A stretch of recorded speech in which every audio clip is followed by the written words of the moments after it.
Hello mga ka-friends! A day in my life as a chubby mommy na may 3 anak na babae. Ito pala mga ka-friends, ang araw na hindi ko makakalimutan.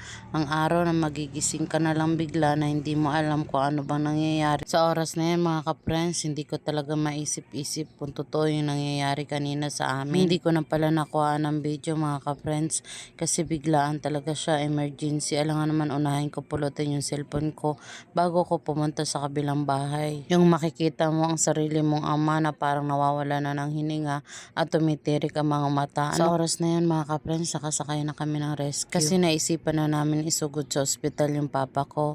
Paano ba naman sumuka na siya ng mga dugo at hindi namin na alam kung paano pigilan at ang dami-daming dugo ang sinuka niya. At isa pang kinatakot namin mga ka-friends, pagkatapos niya sumuka ay pumunta kami ng CR kasi natatay daw siya at ang nilabas niya mga ka-friends ay dugo din. Kahit pagtakbo mga ka-friends, pagkuha ng rescue, hindi na namin napansin na wala pala kami mga sapin sa paa. May takot sa isip at sa puso mo ay nangingibabaw.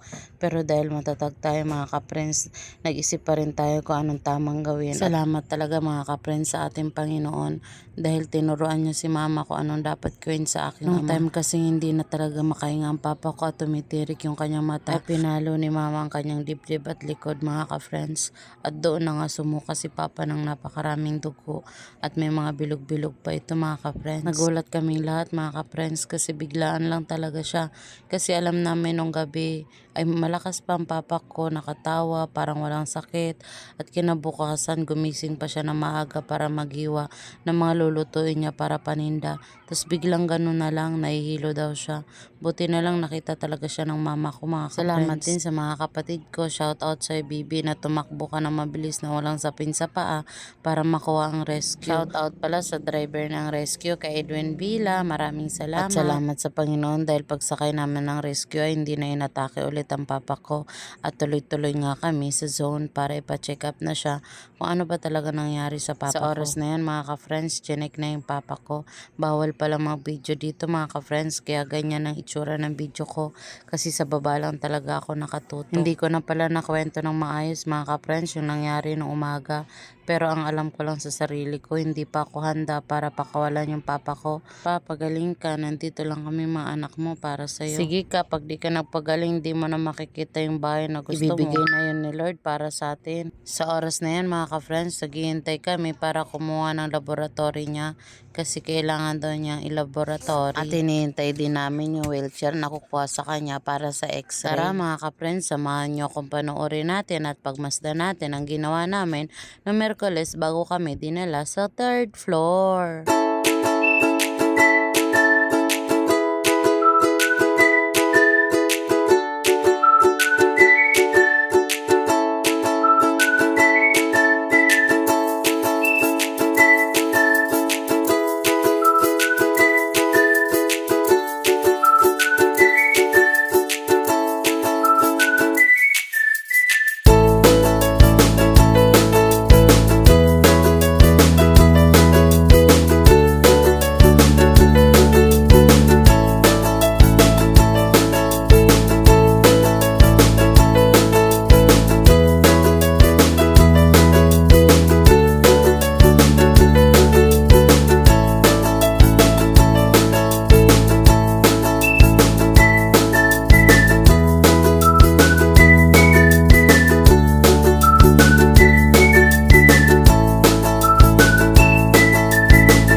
Pagkatapos nga mag-x-ray ni Papa at kumuha ng mga kukunin sa kanya sa laboratory, ay lumabas muna kami para mag-almusal kasi alas 8 na yan mga ka-friends, wala pa talaga kaming kinakain dyan at feeling ko si Papa nangihina na rin, kaya lumabas kami mga ka-friends at kumain kami ng lugaw, itlog at tinapay kasi wala naman ibang pagkain dun sa labas mga ka-friends. Buti nga mga ka-friends, relax na si Papa, nakaupo na lang siya at naghihintay kami ng result ng laboratory. Hindi na siya gaya kanina na paggising namin na maaga na tumitirik talaga yung kanyang mga mata. Siguro naman kung gano'n nangyayari na nasa ospital kami, hindi naman siguro hihintayin yung result ng laboratory bago gawan nila ng aksyon, di ba? Ay, sa Pilipinas nga naman. Sa oras na yan mga ka-friends, binihisan na nga si Papa, trineli na siya.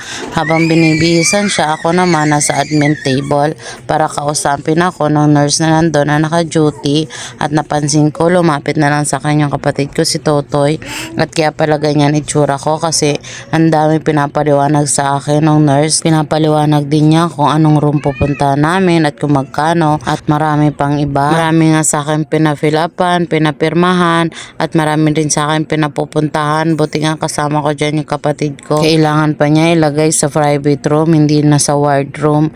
Pero kailangan, gusto ko sana sa ward room pero kailangan daw, sabi ng doktor, sa private room daw ilagay namin yung papa ko. Hindi na rin kami kumontra kasi sabi ng doktor sa kalagayan daw ng papa ko, kailangan daw niya maasikaso ng maayos habang maaga pa. Tara mga ka-friends, samahan nyo kami kung ano pa mga gagawin namin. Paano kami makarating sa 3rd floor sa room 322. Pero pagpasensyahan nyo na mga video ko mga ka-friends kasi bawal talaga mag-video dito mga ka-friends.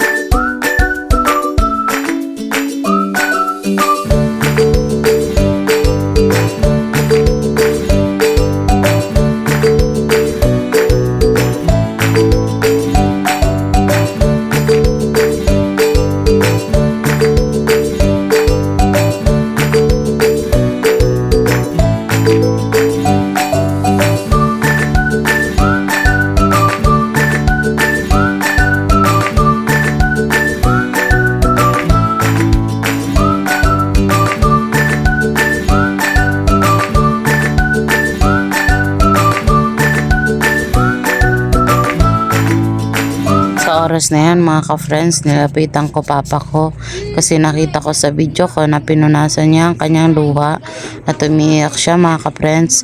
Siguro hindi niya talaga akalain na mangyayari yon sa buhay niya. Sabi ko nga sa kanya, sumama ka na sa amin magsimba papa para patuloy kang pagalingin ng ating Panginoon at tanggapin mo si Lord sa buhay mo na tagapagligtas mo siya. Alam niyo mga ka-friends, yung sakit na nararamdaman ko na makikita ko yung sarili kong ama na umiiyak na hindi ko alam kung ano ba yung nasa puso niya, hindi niya masabi sa amin.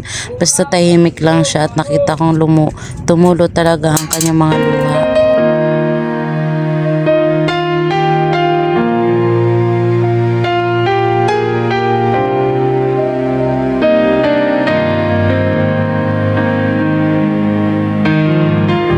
I woke up one more day, I thank you Father first.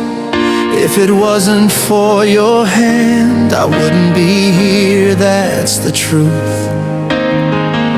I walked through the valley, surrounded by the storm, but your light kept leading me when fear was screaming loud and strong. I thought about quitting, but you pulled me back up. When I lost my direction, your voice showed me the route. What the world denied me, you placed in my hands. The impossible happened when heaven made it stand. So much has changed, it was your hand that moved. I only live the miracle you chose to pour through. My heart beats harder when I see where I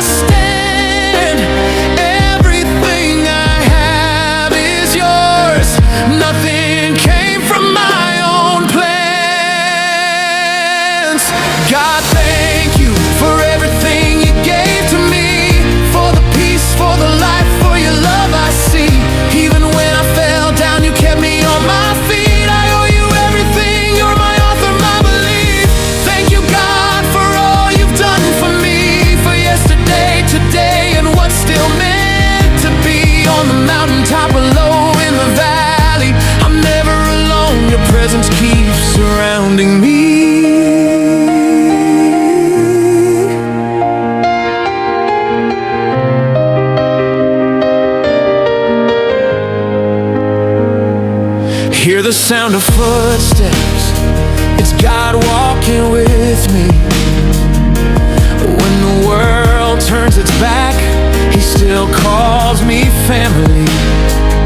I was trapped in the pain, He broke every chain, turned my scars into stories that forever remain. I thank Him for what came and what's still on the way. What He promised my brother, He will keep, no delay. My soul found its rest when I learned how to trust. Everything's in the hands of the one who won't ever fail us. I know